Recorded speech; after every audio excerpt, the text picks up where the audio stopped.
আজকে কোনি প্রথম পরিচ্ছেদের কিছু প্রশ্ন উত্তর নিয়ে আবার চলে এলাম। আগেও করেছি, অনেক তো এক্সট্র্যাক্ট আছে। তো যেটা নিয়ে শুরু করছি সেটা হচ্ছে, আপনি আমার থেকে 4,000 গুণ বড়লোক, কিন্তু 4 লক্ষ টাকা খরচ করেও আপনি নিজের শরীরটাকে চাকর বানাতে পারবেন না। কে কাকে কথাগুলি বলেছে? বক্তার শরীরের গঠন সম্পর্কে লেখো। এই কথাটার পরিপ্রেক্ষিতে বক্তা কী প্রমাণ করতে চেয়েছেন বলে তুমি মনে করো?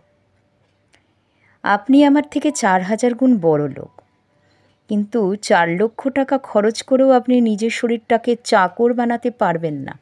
তুমি কি মনে করো এই কথাটি যুক্তিযুক্ত? তোমার যা মনে হয় সেটি লেখো। এই ধরনের ভাবনামূলক কিছু প্রশ্ন কিন্তু শেষের দিকে তোমাদের একটু অনুশীলন করতে হবে বাড়িতে। এক এক করে উত্তরে চলে আসি। আলোচ্য অংশটিতে একজন ভদ্রলোক গঙ্গায় স্নান করতে এসে বিষ্ণুধরের দেহের ওজন 3.5 মণ দেখে তাকে তার ভয়ঙ্কর পরিণতি ইঙ্গিত দিতে গিয়ে এই কথাগুলি বলেছেন। ভদ্রলোকের বয়সটা 50-এর এধারে বা ওধারে, বছর 5-এর মধ্যে হতেও পারে। তার গায়ের রং ধুলো মাখা পোড়ামাটির মতো, চোখে পুরু লেন্সের চশমা, নুন আর গোলমরিচের গুঁড়ো মিশালে যেমন দেখায়। মাথার কদম ছাঁট চুল সেই রঙের, চোখের চাউনি ধূসর। মণি দুটো দেখলে মনে হবে বোধহয় সূর্যের দিকে চ্যালেঞ্জ দিয়ে তাকিয়ে থেকেই মণির কালো রঙটা ফিকে হয়ে গেছে। চাহনিটা এমন দেখলে মনে হয় যেন তার মনের সঙ্গে মেলে না। সেই সব ব্যাপারগুলো ব্লোটের মতো পুড়িয়ে দিয়ে ভেতরে সিঁধিয়ে যাবে। চোয়াল দুটো শক্ত করে ধরে আছে তার জেদ।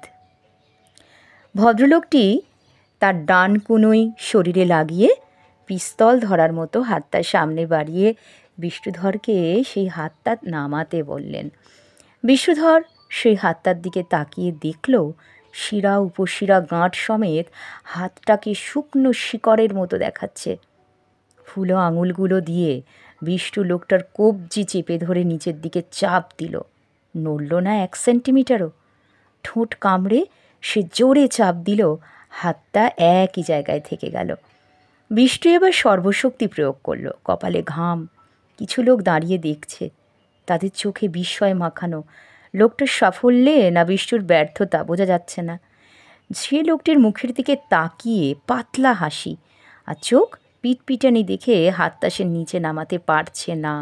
শেষে বিষ্ণু হাল ছেড়ে দিয়ে ফোঁস করে নিঃশ্বাস ফেলতে লাগলো।